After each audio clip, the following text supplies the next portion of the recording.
రాజ్యాంగ జపం చేస్తూ ఈ మధ్యనే దాని మీద చర్చ పెట్టినటువంటి నరేంద్ర మోదీ ప్రభుత్వం, అందులో చాలా కీలకంగా ద్వితీయ స్థానంలో ఉన్న హోంమంత్రి అమిత్ షా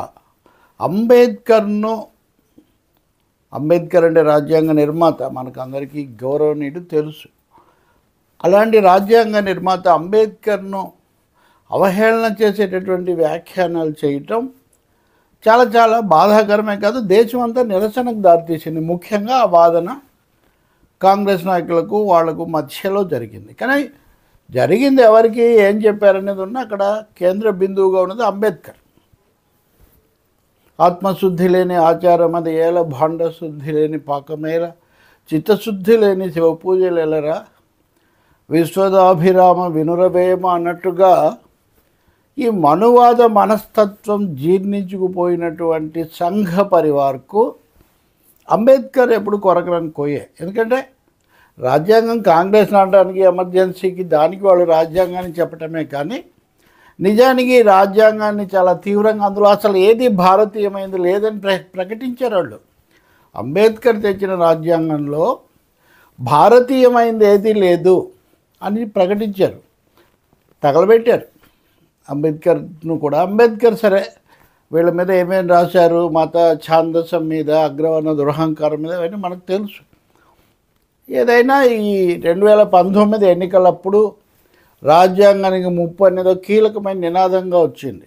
అందుకోసమే హఠాత్తుగా నరేంద్ర మోదీ మూడోసారి ప్రమాణ స్వీకారానికి రాజ్యాంగం దగ్గర శిరస్సు వంచి చేశారు. ఇవన్నీ అభినయాలు ఓకే. అదాన్ని మీద చర్చను తప్పించడానికి రాజ్యాంగం మీద చర్చ అన్నారు. 2 రోజులు సాగింది.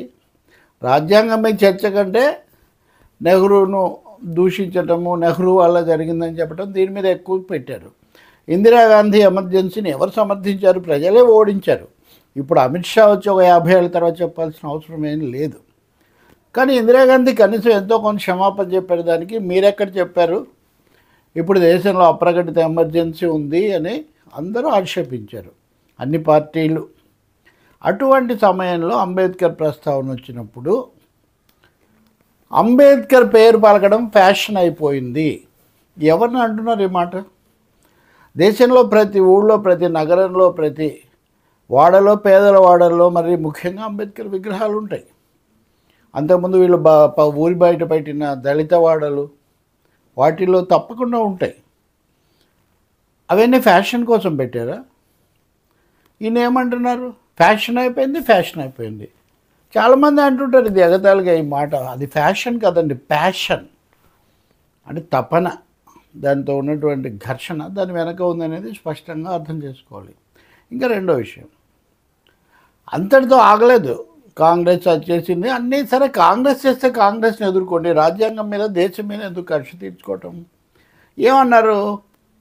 మాట్లాడితే అంబేద్కర్ను స్మరిస్తారు, ఇన్నిసార్లు దేవుడి పేరు స్మరించిన పుణ్యం వచ్చి ఉండేది అని. అంటే అంబేద్కర్ను స్మరించడమేమో ఫ్యాషన్, దేవుడిని స్మరిస్తే పుణ్యం. అసలు దేవుడికి అంబేద్కర్కి పోటీ ఏంటి? దేవాలయాల్లోకి రానివ్వలేదనే కదా, అస్పృశ్యులని బయట పెట్టారనే కదా అంబేద్కర్ అన్ని ఉద్యమాలు చేసింది. అదే దేవుడిని మళ్ళీ తీసుకొచ్చి, అదే పోలిక తీసుకొచ్చి అంబేద్కర్ను అన్నిసార్లు ఫ్యాషన్గా తలిచే కన్నా దేవుడిని తలిచి ఉంటే పుణ్యం వచ్చి ఉండేది. అంటే అంబేద్కర్ను తలిస్తే రాజ్యాంగం వచ్చింది, అంబేద్కర్ వల్ల రాజ్యాంగం వచ్చింది. ఈ దేశంలో ఉన్నటువంటి కుల దురహంకారానికి, సామాజికమైనటువంటి అహంభావ, ఆధిపత్య భావనలకు ఒక సింబాలిక్ ప్రొటెస్ట్, సింబాలిక్ రిప్లై భారత రాజ్యాంగం అనుకుంటే దాని నిర్మాతగా అంబేద్కర్ ఉన్నారు. కాబట్టే ఊరూరు ఆయన విగ్రహాలు ఉన్నాయి. ఎవరు మాట్లాడినా ఆయన పేరు చేయాల్సిందే. ఫ్యాషన్గా చేస్తుంది ఎవరు అంటే బీసీ. ఇప్పుడు హిందువులు అందరూ ఒకటే, హిందువులు ఒకటి కావాలి, ఈ పద్ధతిలో చెప్పేవాళ్ళే బీసీ ప్రధానమంత్రి, బీసీ ముఖ్యమంత్రి, బీసీ అధ్యక్షుడు ఇవన్నీ చెప్తూ ఉంటారు. వాళ్ళ సిద్ధాంతాలు అవన్నీ చెప్పకూడదు కదా. వాస్తవంగా ఆదివాసులను వనవాసులు అంటారు వాళ్ళు. ఇవన్నీ చాలా హాస్యాస్పదమైనవి. అందుకని ఇప్పుడు నిరసన వచ్చింది. రాజ్యసభ, లోక్సభ 2 కూడా క్షమాపణ చెప్పాలి. కాంగ్రెస్ అధ్యక్షుడు మల్లికార్జున్ ఖర్గే ఇంకో అడుగు ముందుకేసి అమిత్ షాతో రాజీనామా చేయించాలి అన్నారు. అంటారు రాజకీయాల్లో కాంగ్రెస్కే వచ్చింది కాబట్టి ఆయన దానికి ఏం సమాధానం ఇస్తారు?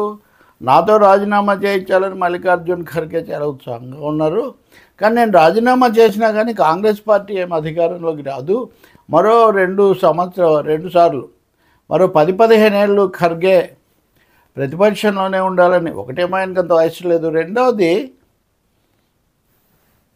కాంగ్రెస్ ప్రతిపక్షంలో ఉండడం అనే దానికి అంబేద్కర్ని అవహేళన చేయడానికి సంబంధం ఏంటి?